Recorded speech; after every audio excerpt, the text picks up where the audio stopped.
wanted to give it some sort of context and allow us to not feel that we're in any way betraying an acknowledgement of the suffering these people are doing by going into our practice. And our practice is coming into the present moment. And how do we do that? We do that with our bodies. We do that with the rituals that we have. The opening puja, the dedication of offerings, taking the 3 refuges, taking the 5 precepts or determining the 5 precepts. These have more than symbolic significance. They're actually frames of reference which allow us to orient our life towards that which is good and supportive of love, compassion, and wisdom. And actually articulating our aspirations, even though the languages might be a bit antiquated, which is in fact the extinct language, Pali, but the sentiments there and the actual practice of putting those words into voice, actually articulating them, actually means that our minds automatically, whether we've said it 1,000 times or 5 times or coming to it for the first time, is just a way of taking us out where our mind may be attracted, but which takes us away from our practice. So what I'd like to suggest that we will do the dedication of offerings. I'll light the candle behind me. As you all know, the bowing and the chanting is quite optional, especially this is important for any newcomers who may be joining us. And we'll then take the refuges and determine the precepts, and then we'll have a quiet sit, which will allow us to somehow connect as best possible with the present moment.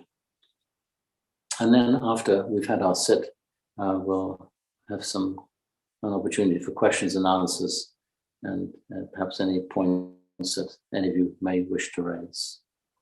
So I'll ring the bell. I know it doesn't ring very loudly at your end, but I'll ring it 3 times just to mark the start of the dedication of offerings and the refuges and precepts.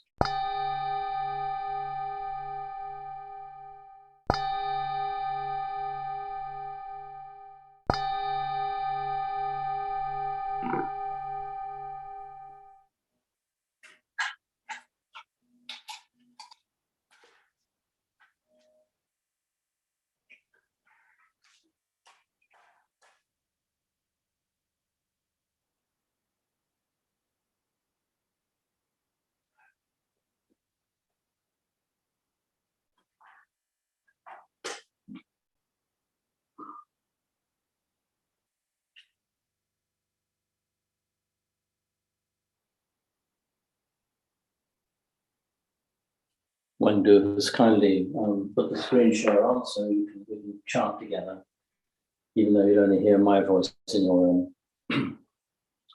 Yoso Bhagava Araham Samma Sambuddho, to the Blessed One, the Lord, who fully attained perfect enlightenment.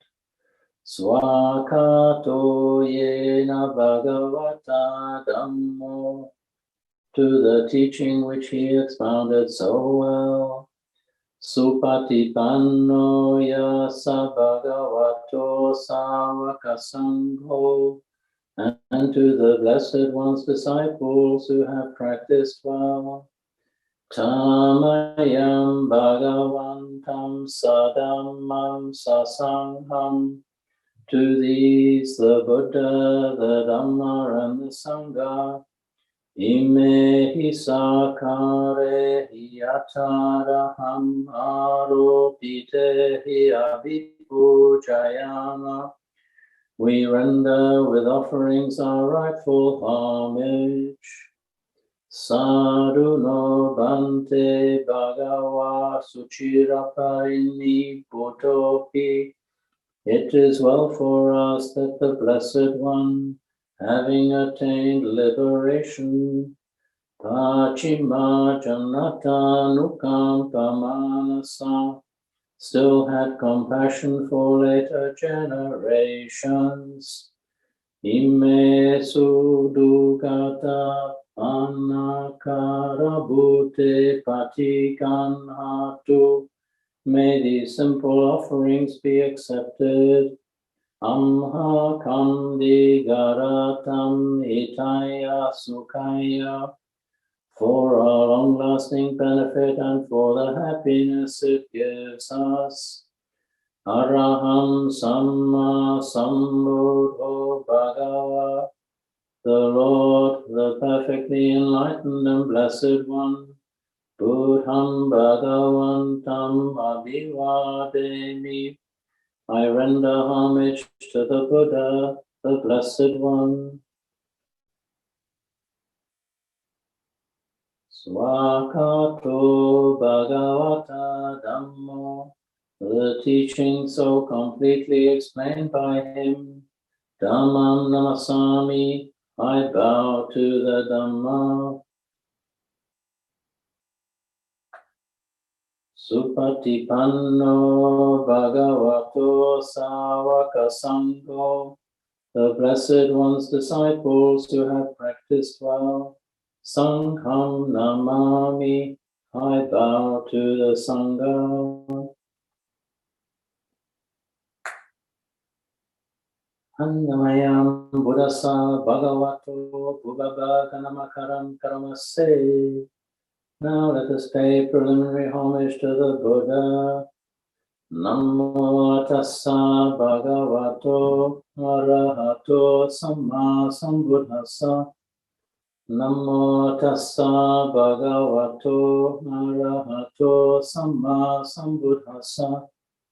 Namo tassa Bhagavato Arahato Samma Sambuddhassa.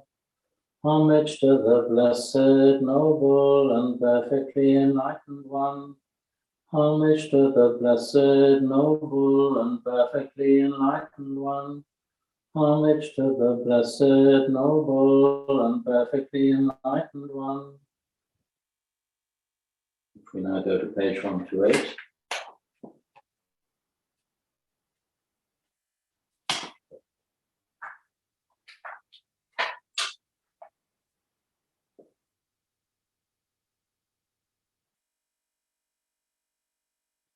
Thank you, Wendy. Let's chant the Namo Tassa 3 times again. Namo Tassa Bhagavato Arahato Samma Sambuddhassa. Namo Tassa Bhagavato Arahato Samma Sambuddhassa. Namo Tassa Bhagavato Arahato Samma Sambuddhassa. Homage to the blessed, noble, and perfectly enlightened one. Homage to the blessed, noble, and perfectly enlightened one. Homage to the blessed, noble, and perfectly enlightened one. Buddham saranam gacchami. Dhammam saranam gacchami. Sangham saranam gacchami. To the Buddha I go for refuge. To the Dhamma I go for refuge. To the Sangha I go for refuge. Dutiyampi Buddham saranam gacchami. Dutiyampi Dhammam saranam gacchami. Dutiyampi Sangham saranam gacchami. For the second time to the Buddha I go for refuge. For the second time to the Dhamma I go for refuge. For the second time to the Sangha I go for refuge. Tatiyampi Buddham saranam gacchami. Tatiyampi Dhammam saranam gacchami. Tatiyampi Sangham saranam gacchami. For the third time to the Buddha I go for refuge. For the third time to the Dhamma I go for refuge. For the third time to the Sangha I go for refuge. We will now determine the 5 precepts in Pali and in English. Anatipata verimani sikhapadam samadhyami. I undertake the precept to refrain from taking the life of any living creature. Adinadana verimani sikhapadam samadhyami. I undertake the precept to refrain from taking that which is not given. Kamesu mechachara verimini sekhapadam samadhyami. I undertake the precept to refrain from sexual misconduct. Musavada verimini sekhapadam samadhyami. I undertake the precept to refrain from lying. Surameraya majja Pamadatana verimani sekhapadam samadhyami.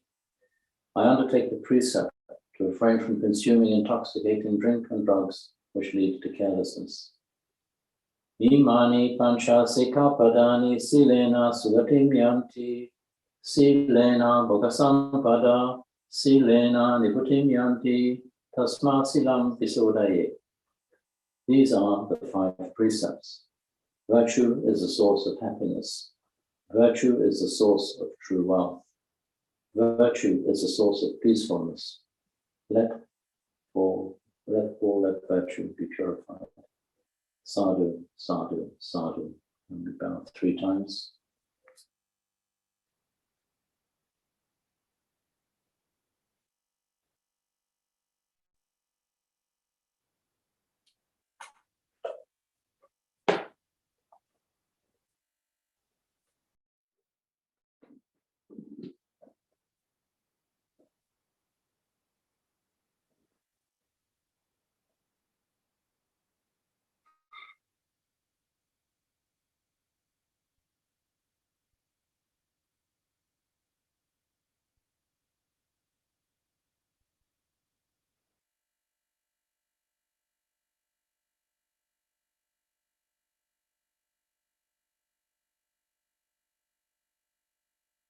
So we just take stock of where we are in our bodies, in our minds.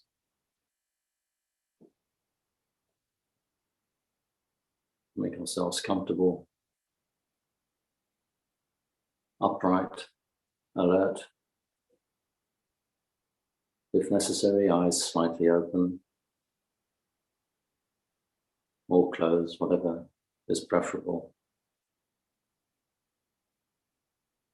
And we just allow the body to settle.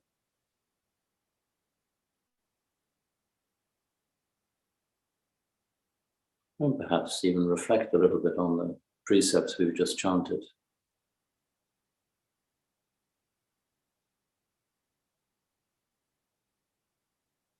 Perhaps reflecting on how at least 4 of them, if not 5, are currently wreaking havoc on the lives of so many.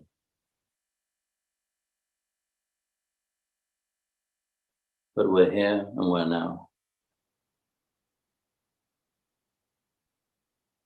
The portal, the gateway to the deathless is here and now, not in memory, not in imagination.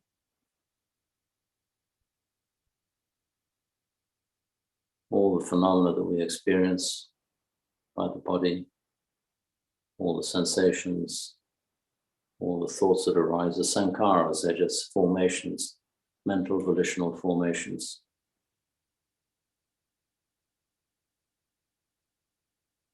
Which trap us and capture our attention.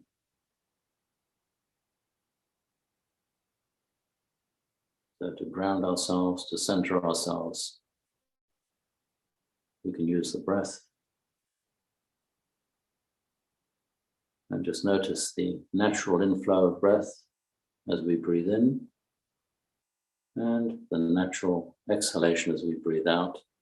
And just pause for a second or two for the first 4 or so breaths. So a nice steady in-breath, momentary pause, natural out-breath, and then a 2 or 3 second pause, just to really slow the mind and body down.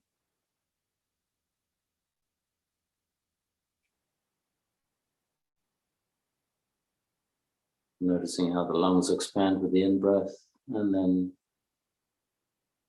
close down as we breathe out and pause.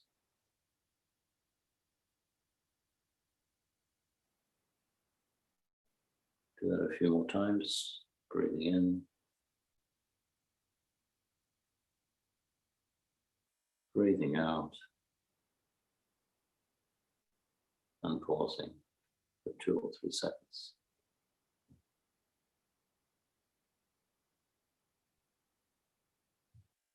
Do that just a few times, as long as you need to.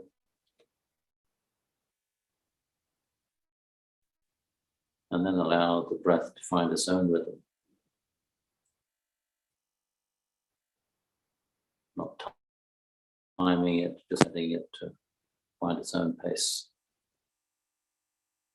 Observing as we breathe in and breathe out how the air flows through the nostrils, down the windpipe, through the heart region and into the lungs. And we can imagine into the belly.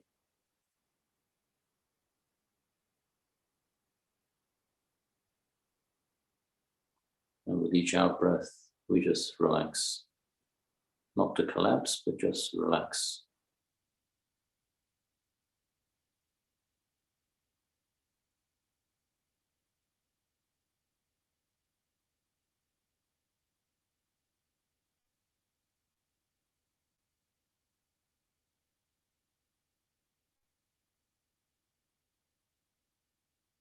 Staying with the silence in between the words.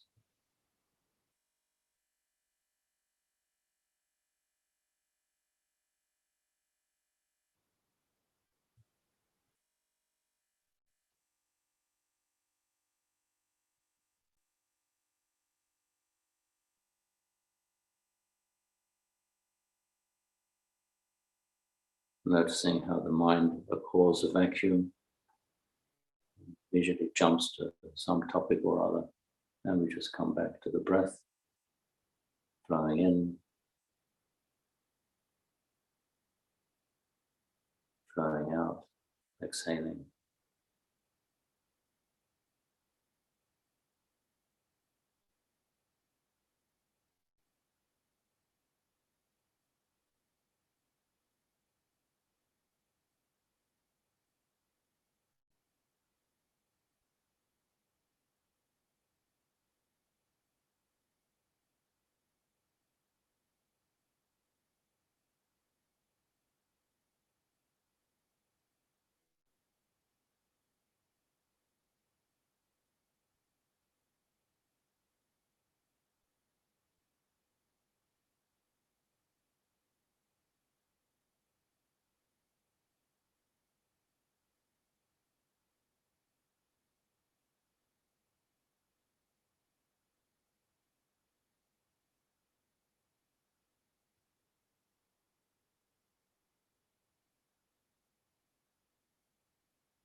Noticing where attention is drifting to or getting caught up.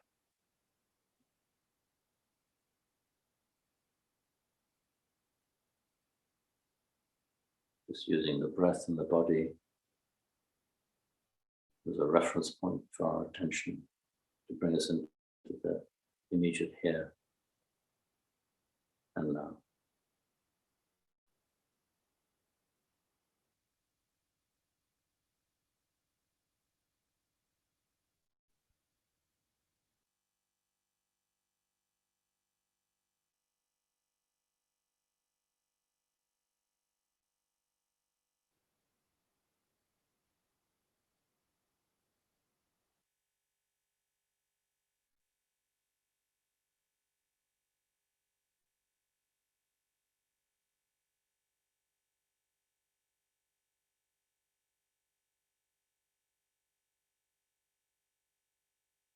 Enjoying the respite of not having to be anybody, go anywhere, do anything.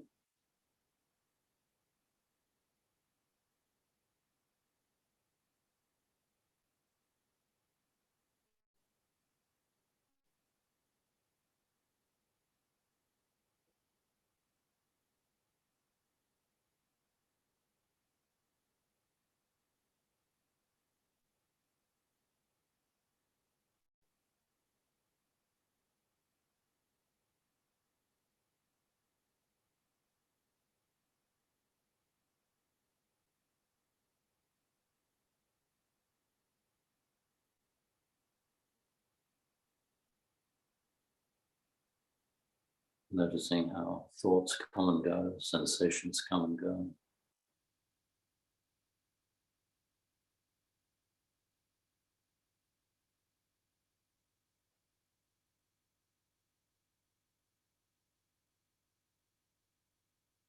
They come and go into ever-present awareness.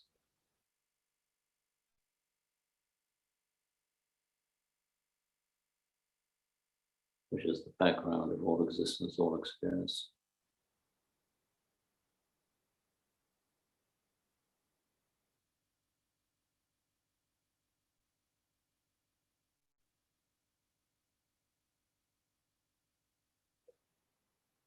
Checking in on the body, on our posture,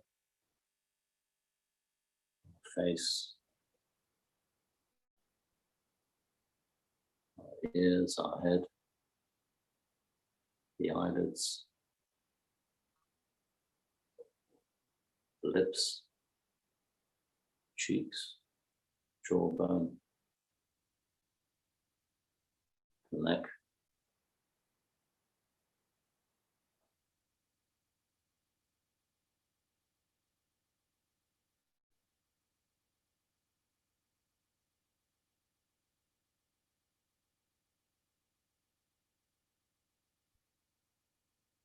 Noticing our shoulders,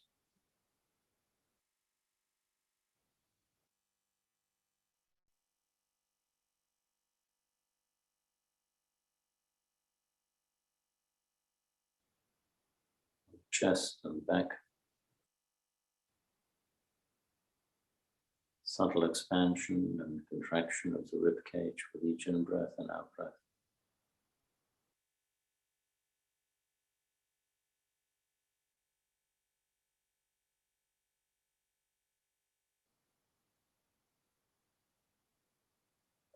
And relaxing into the belly as we breathe in and breathe out.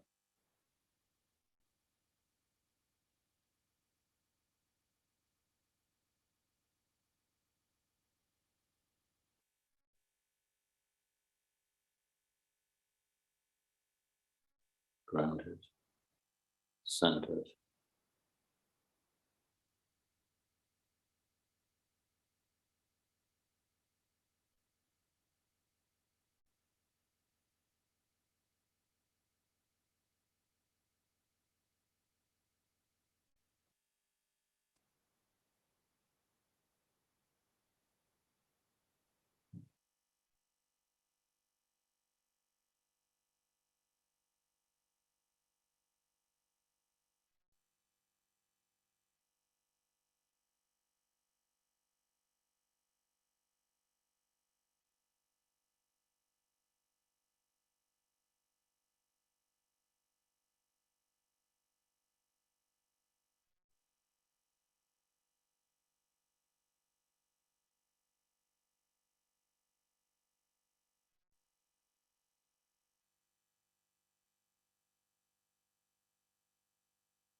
Breathing in, breathing out.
Staying with the breath.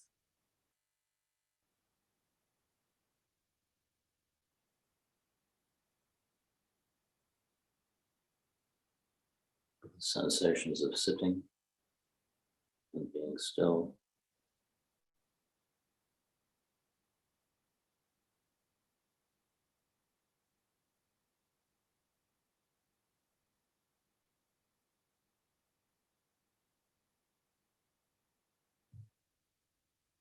Noticing the silence.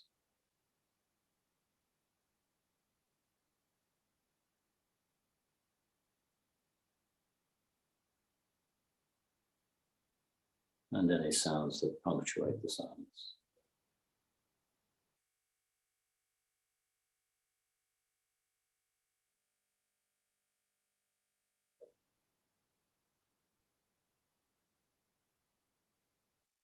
As they come and go.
Sitting, breathing,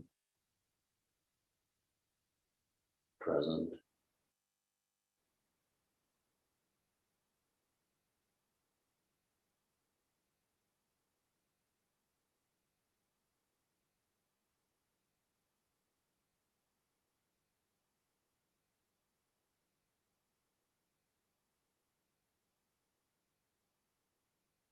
And perhaps asking oneself, where is this experience happening?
sitting, watching, witnessing.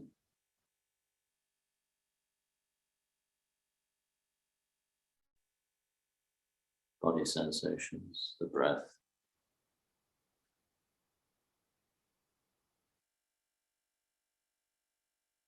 Observing our mind state and the contents of the mind.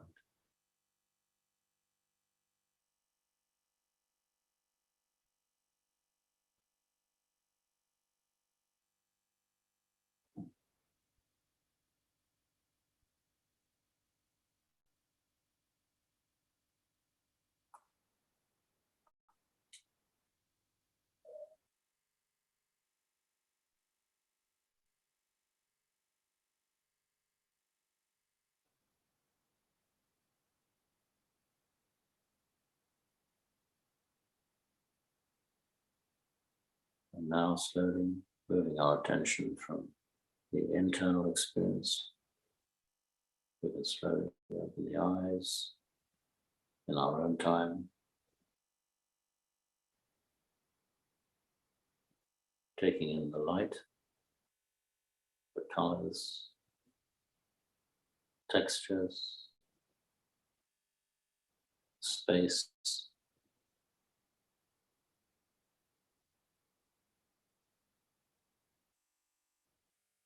transition of attention. And again, we can ask ourselves, where is this experience happening?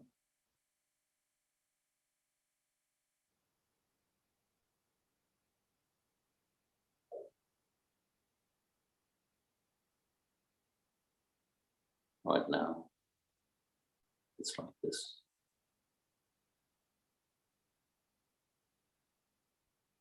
This moment, only the moment. Life as it is right now.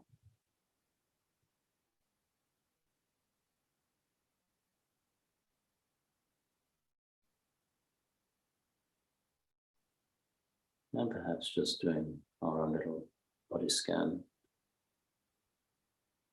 noticing our bodies from the crown of the head all the way down to the tips of the toes.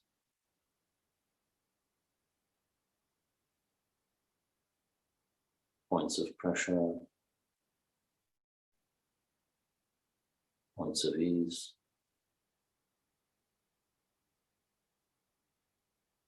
And noticing the body is still breathing. Natural inflow and outflow of the breath through the heart region, into the belly and out.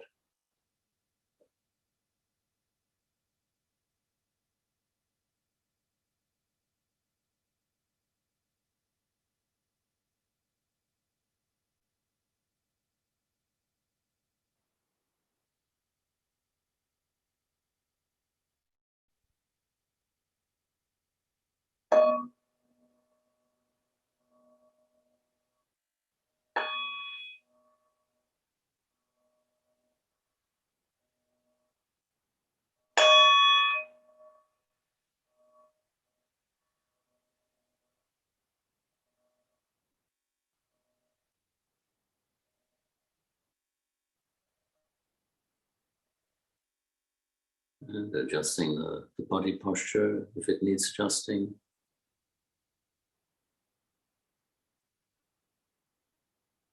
Just giving the body a little bit of movement if it needs it.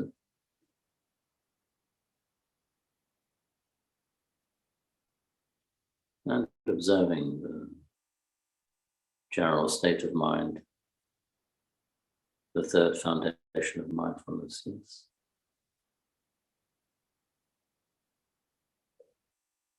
we have the first, which is just having a body. Second foundation of mindfulness is observing the feelings, pleasurable, unpleasant, or neutral. Third one, just observing, noticing our state of mind, drowsy, elated, depressed, happy, whatever it might be. And then the contents of the mind. whatever reflective process we're going through. But all those four foundations of mindfulness are being witnessed, known in the knowing of now.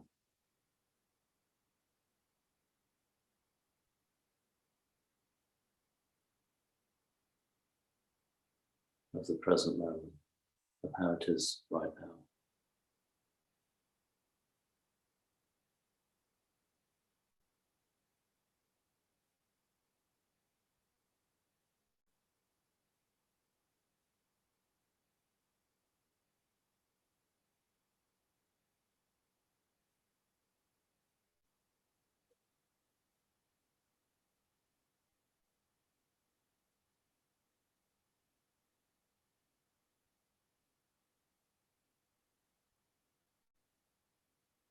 So really, whether our eyes are open or closed is not important.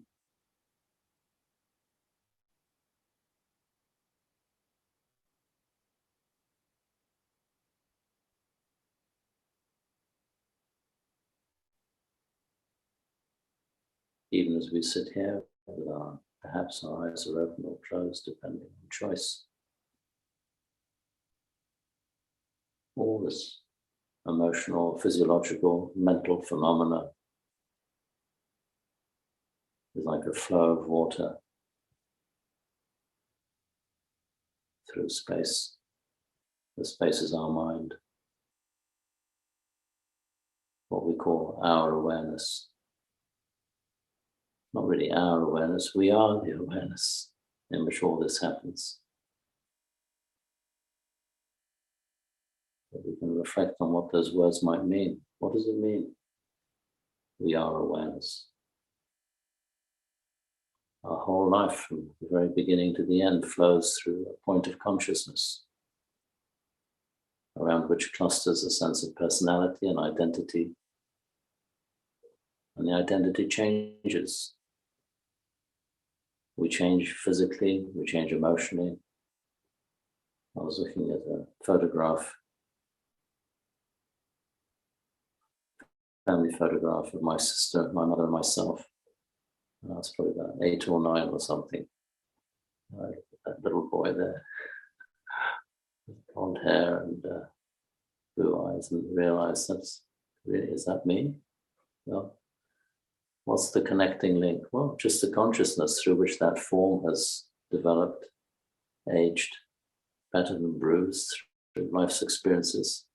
But the consciousness that boy had is the same consciousness that we all have.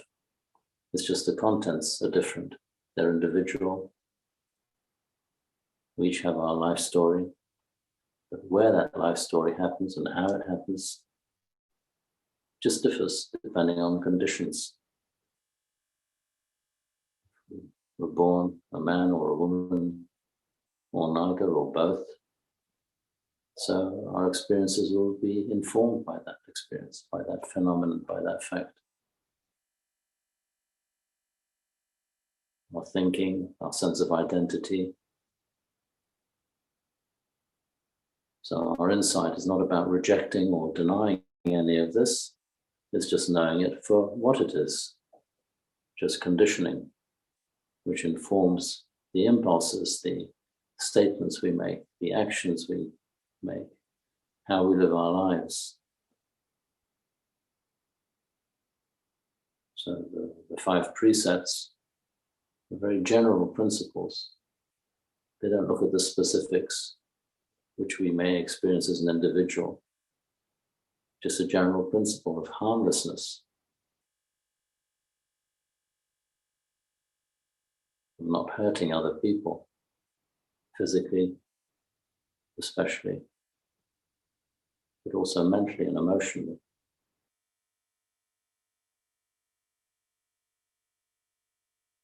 It's respecting the order of possession, the way things are owned. So we don't take that which is not given just because we like it or want it, be it money or a country.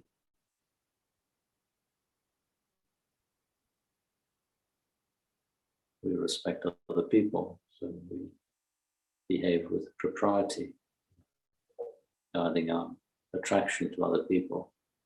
Don't take advantage of minors, or we respect other people's relationships. We don't lie. We honor the truth of situations. So we watch our tongue and practice right speech.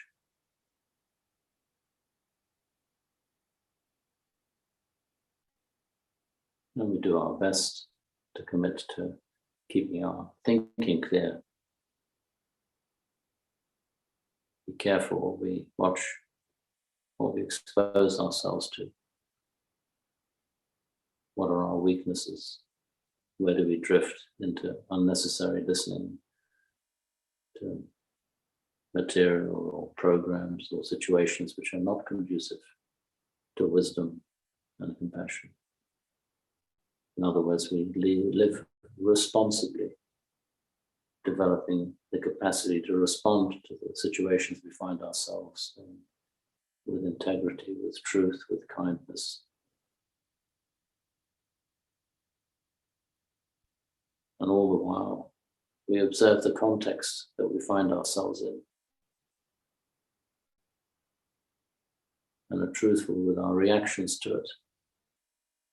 And we practice right effort, avoiding unskillful minds, and if they're states of mind, and if they arise, not indulging in them, trying to redirect them into more skillful states of mind and action and behavior and speech, cultivating right effort, as it's called, in order to live aligned to the process of life, to the way life happens, in a way that is respectful, truthful, and kind. And most importantly, we use our awareness as the Geiger counter, the monitoring that we can do of our intentions. Just being watchful, witnessing, creating a pause whenever we can, just to reflect on the consequences that might follow from the words that we use or the actions we might be performing. Being truthful and admitting any shortcomings, acknowledging that to ourselves and, if necessary, to others. And of course, practicing generosity and kindness, realizing that all human beings are in some degree of suffering, because the conditioned form is one constantly changing, unstable, and no ultimate refuge.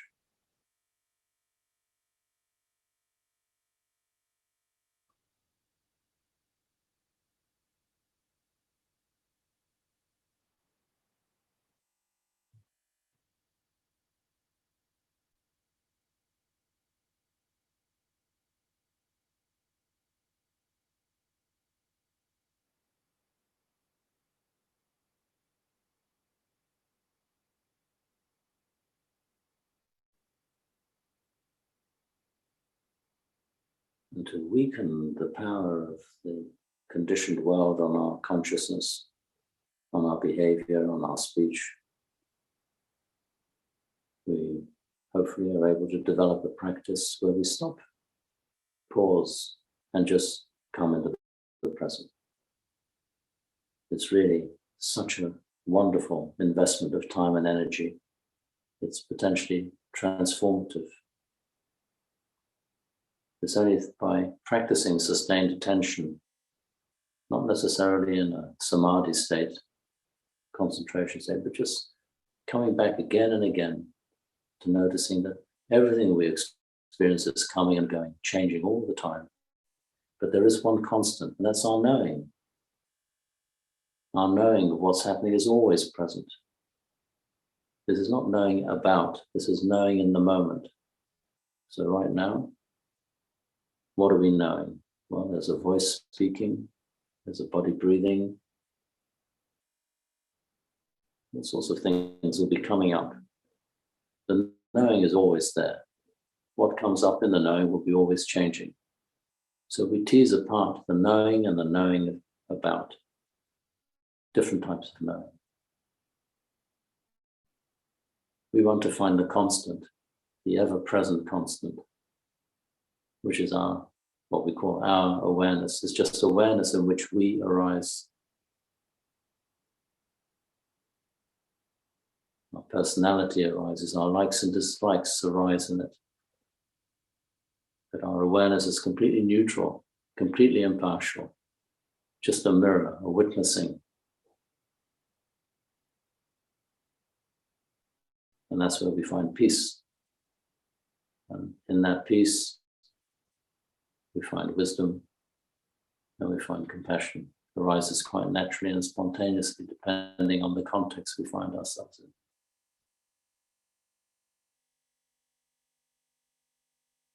So I offer those few reflections for your consideration, and I'm open and welcome to hear any thoughts, any perceptions that any of you may have, any statements you might wish to make, corrections, if you'd like to correct anything that I may have said, or clarifications. Or we can just sit in silence for a little bit and just ponder on our practice and the words that have been spoken, and just check it out for ourselves.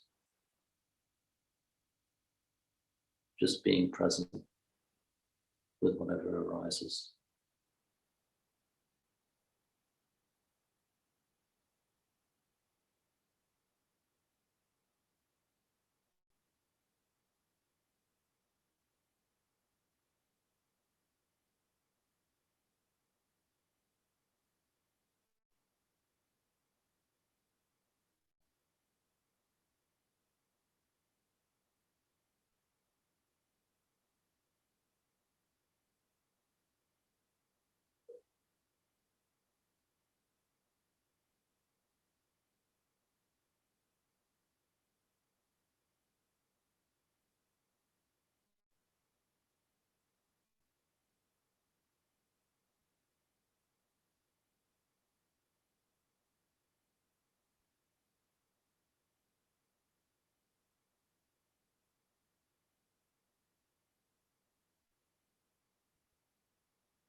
the silence we're sitting in is an antidote to all the busyness of the world and the mind. We're instinctively drawn to excitement, to drama, to threat.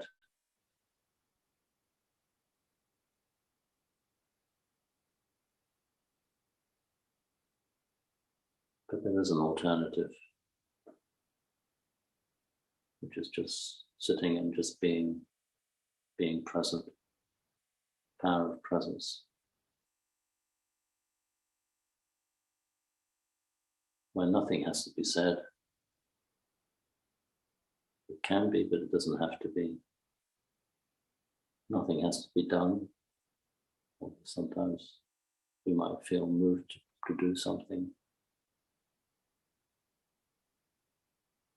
But just pauses like this in our daily lives allows us to tap into an ever-present resource.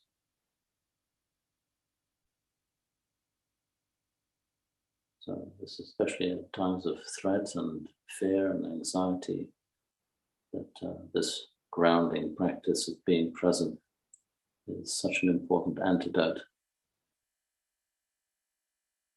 not only to our psychological well-being, but ultimately to our waking up to the nature of reality. Every time we tap in to this space of just being present, we're just a hair's breadth away from waking up to our real nature, which is simply awareness.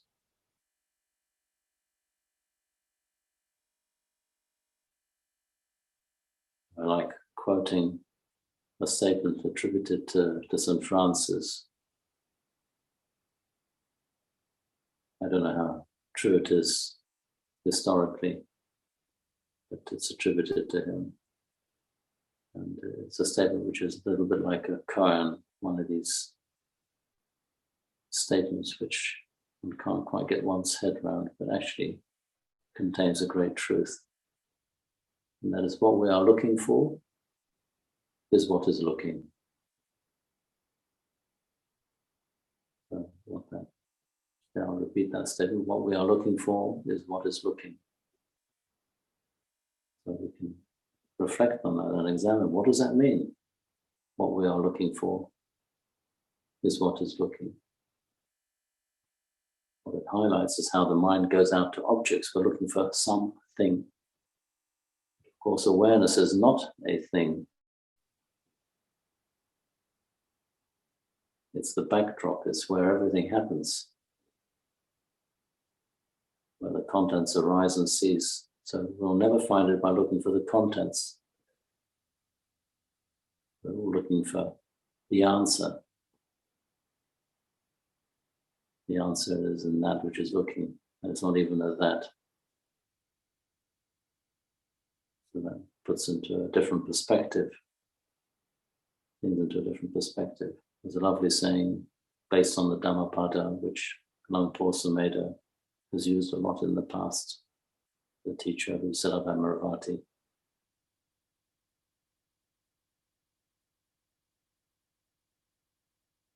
The past is just a memory. The future is unknown. Now is the knowing.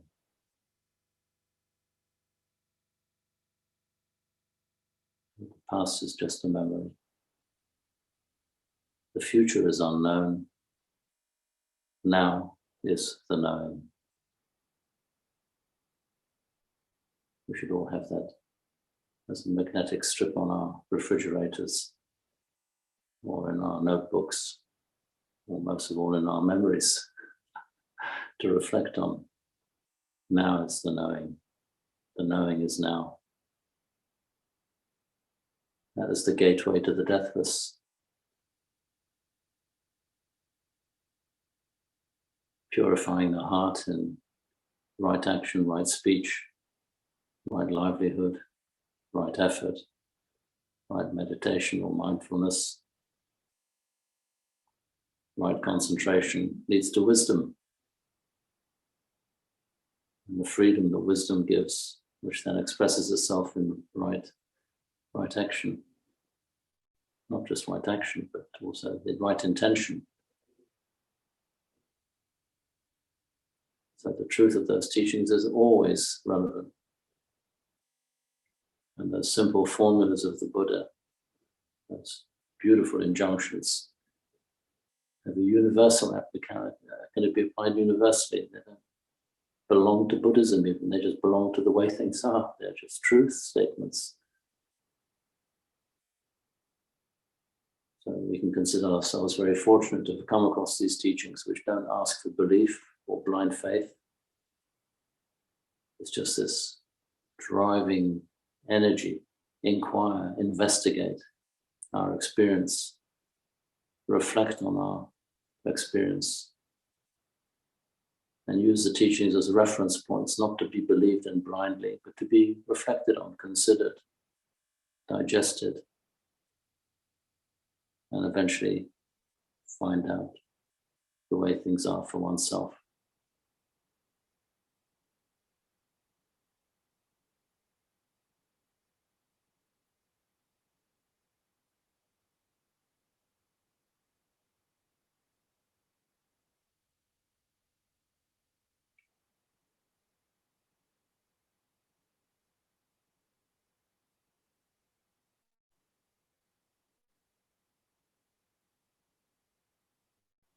So just sitting, listening to the sound of silence. Oh, I see a question being asked by, is that Carmen? Have I got your name right? Please do unmute yourselves, yes. Can you hear me? Can you hear me, Nick? Yes. Yes, okay. A large part of my family is Russian, and another large part of my family is Ukrainian. Ironically, when this whole thing broke out last week, my wife was in fact staying with a Ukrainian friend in a hotel and sharing the same room. And so it's been quite an emotional ride, really. That's something a bit of an understatement. But when you were talking earlier about a river of conditioning flowing through the mind, I sometimes have the feeling that it's a kind of a tsunami, and that the knowing about almost drowns out any effort of trying to be in the knowing, because it is so heavy and oppressive. Absolutely. And I just thought I'd share that thought with the members of the group today, because I'm sure that at different points we all have moments where it's very, very difficult.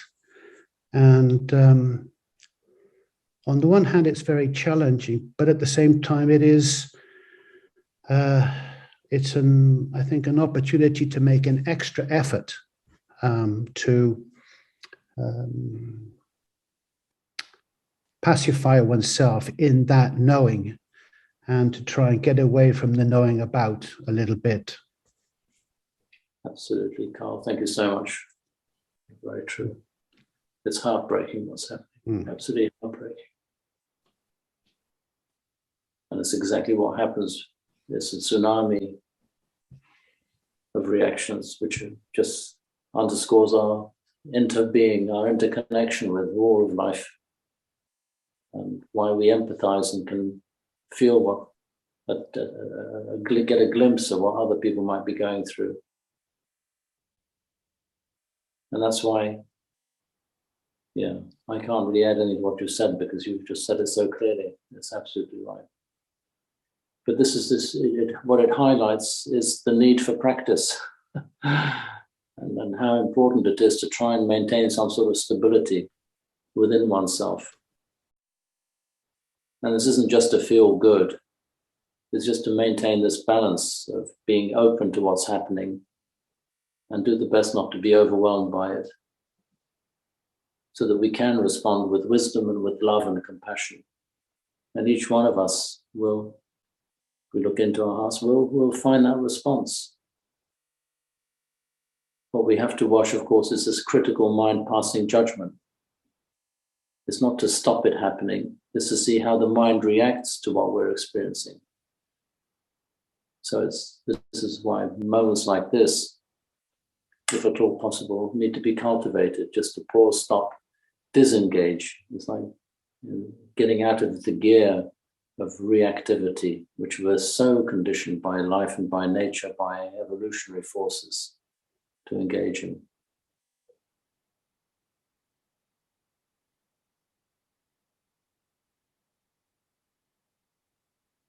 And as you said, Carl, it's situations like this that amplify the need and highlight how fragile our practice can be. But yeah.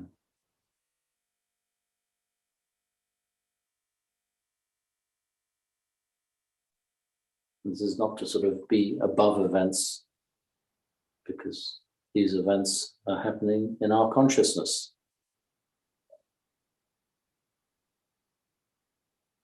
We can't but be affected by them.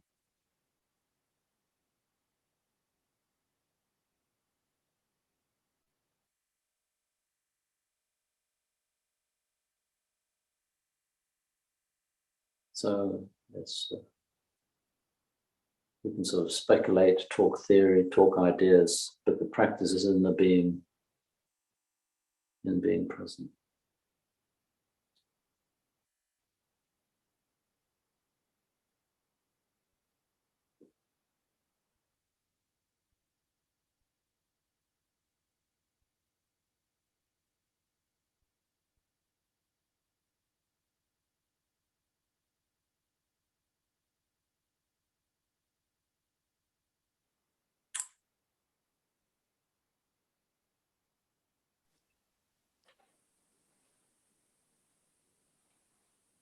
In the later Buddhist tradition, this figure emerges, the Bodhisattva of compassion, the manifestation of a heartfelt response to human suffering. In the Chinese tradition, she takes the form of the woman Kuan Yin, one who cries for the world. In the Tibetan tradition, it appears as Avalokiteshvara with 1,000 arms reaching out to embrace, take care of, convey succor and support.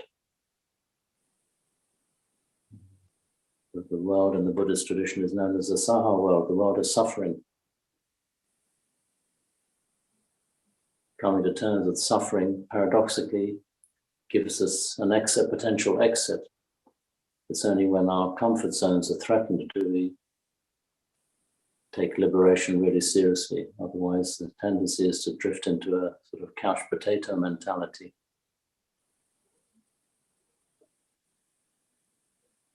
So the heavenly messengers actually are very active at the moment. And instead of seeing it just as something bad or terrible, it's life conveying a wake-up call. Wake up, people. Ignorance is suffering. When we know suffering, by having opened up to it and experienced it, and come to terms with it, accepting it, not agreeing with it, but just accepting it, suffering it. It leads to almost an alchemical process, potential change. I'm personally always struck by this alchemical process of transformation that comes with suffering. Also destroys people. It's very sobering. Very sobering.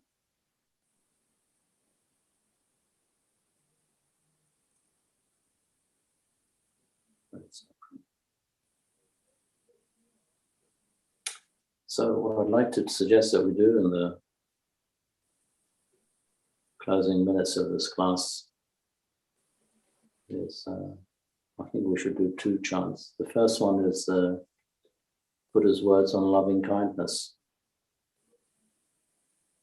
on page 37.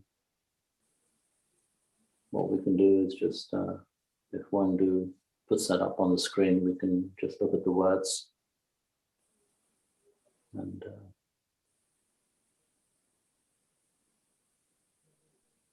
find both inspiration and consolation in a value system which allows us to express our shared humanity. So let's just read it first, because they're really profound words.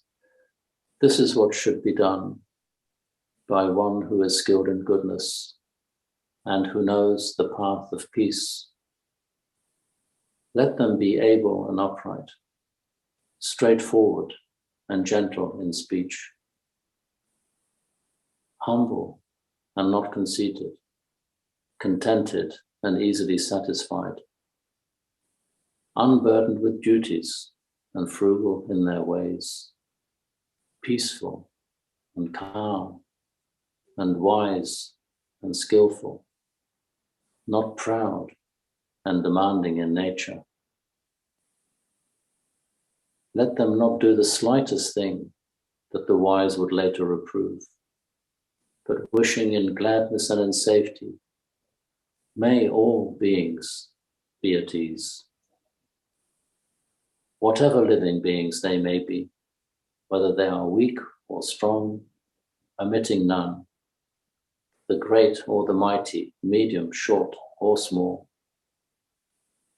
the seen and the unseen, those living near and far away, those born and to be born, may all beings be at ease. Let none, we need to go to the next page, deceive, and the page after that. Just scroll through so we can all read the words. Let none deceive another or despise any being in any state. Let none through anger or ill will wish harm upon another. Even as a mother protects with her life her child, her only child, so with a boundless heart should one cherish all living beings, radiating kindness over the entire world, spreading upwards to the skies and downwards to the depths, outwards and unbounded, freed from hatred and ill will. Whether standing or walking, seated or lying down, free from drowsiness, one should sustain this recollection. This is said to be the sublime abiding. By not holding two fixed views, the pure-hearted one, having clarity of vision, being freed from all sense desires, is not born again into this world. I think we can end with a chanting of that wonderful sutta of the Lovingkindness. So we could scroll back to the beginning, that would be great. Thank you, Wendy. Now let us chant the Buddha's words on loving kindness. This is what should be done by one who is skilled in goodness and who knows the path of peace. Let them be able and upright, straightforward and gentle in speech, humble and not conceited, contented and easily satisfied, unburdened with duties and frugal in their ways, peaceful and calm and wise and skillful, not proud and demanding in nature. Let them not do the slightest thing that the wise would later reprove, wishing in gladness and in safety, may all beings be at ease. Whatever living beings there may be, whether they are weak or strong, omitting none, the great or the mighty, medium, short or small, the seen and the unseen, those living near and far away, those born and to be born, may all beings be at ease.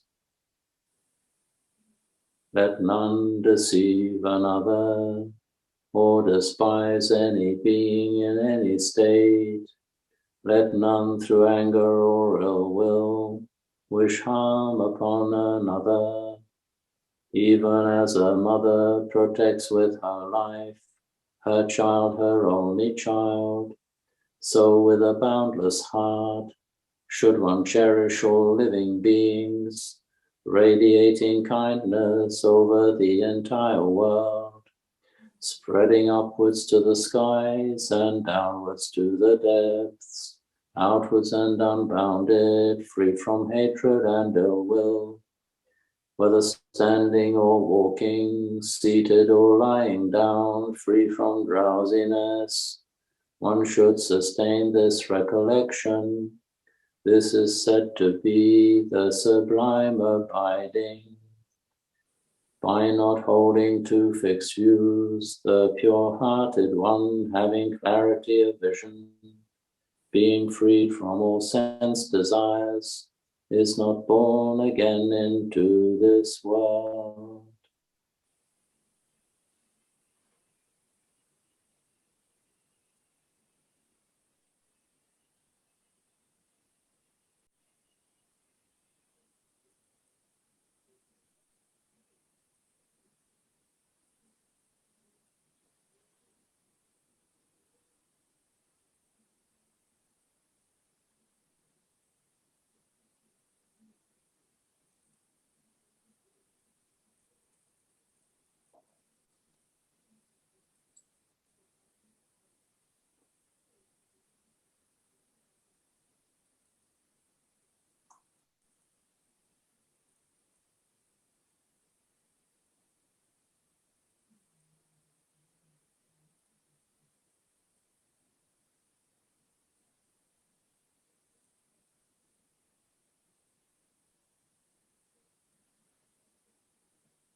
So I think we'll end on that note of loving kindness and compassion. And go to page 16 and do the closing homage.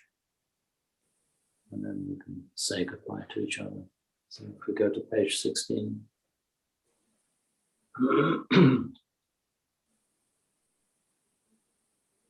Araham Samma Sambuddho Bhagava, the Lord, the perfectly enlightened and blessed one, Buddham Bhagavantam Abhivademi.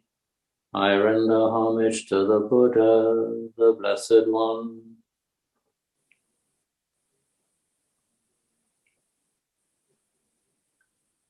Swakato Bhagavata Dhammo, the teaching so completely explained by him. Dhammam Namasami, I bow to the Dhamma.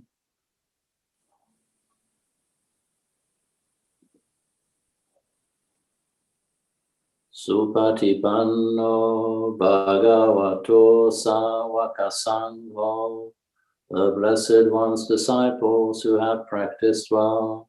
Sangham Namami, I bow to the Sangha.